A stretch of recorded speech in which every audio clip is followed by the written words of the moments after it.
What up, Long Beach? Welcome back to GazetteSports.com. This is Mike, and it was a beautiful day for the beautiful game down in San Juan Capistrano as the Millikan Rams traveled to take on the JSerra Lions. Rams on a roll recently, led by a lot of quality seniors. Really a great roster this year, and I've got equipment envy for that camera over there. Lions led by their 10, Lucas Delorso, a creative force who's put in some work with one of the Galaxy's clubs. He's going to be reckoned with for sure.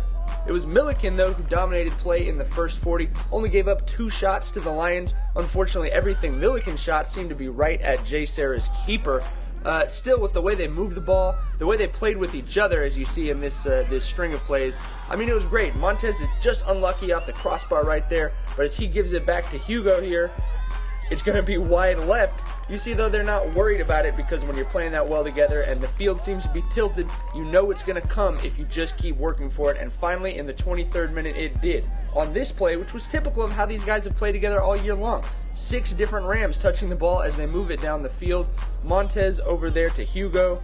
Hugo to Jose Rodriguez. Rodriguez chips it in. Delgadillo gets a touch on it. Moves it over to Robert Burgos. Somehow gets it to go in there with the left. Millikan takes a decisive 1-0 lead here in the 23rd minute.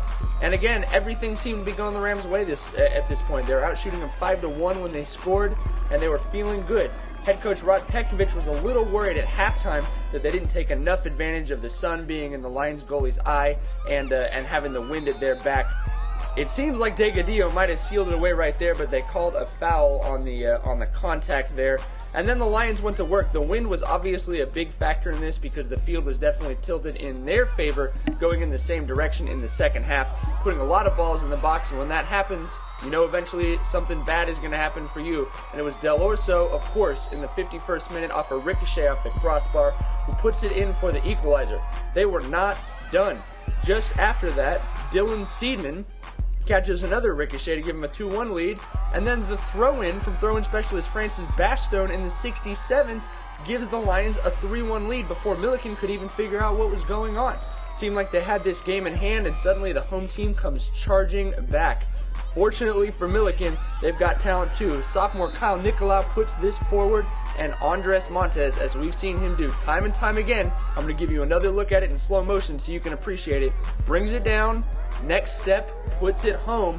Millikan, that was just 2 minutes after the third goal for JSerra, feeling like they've got some life. 3-2 with about 12 minutes left, including stoppage time.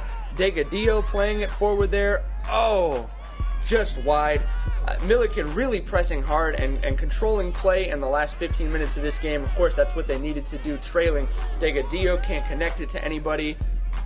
Burgos putting it in, looked like maybe a knockdown there. Very physical in the box, and the refs definitely let them play down the stretch in this one. Not necessarily what Millikan would have preferred, as you see Montez picking himself up off the turf there. But they kept at it. I mean, down to the final minute, Millikan was making good runs. They were drawing contact, doing everything you'd want a high school soccer team to do. Oh, that was the most devastating one. Delgadillo goes down with nothing to show for it. That is it. 3-2, JSerra. Millikan falls in the second round of the CIF playoffs. Great season for the Rams. They had 26 wins. Head coach Rod Pekovic said this was maybe one of the most joyful teams to watch he's ever coached. They passed the ball well. They obviously loved playing together. And you can't say anything else. I mean, high school kids working hard, getting as far as they could before finally falling short after a long drive down to San Juan Capo. Congrats to the Rams on a great season, and we'll see you back here next year at GazetteSports.com.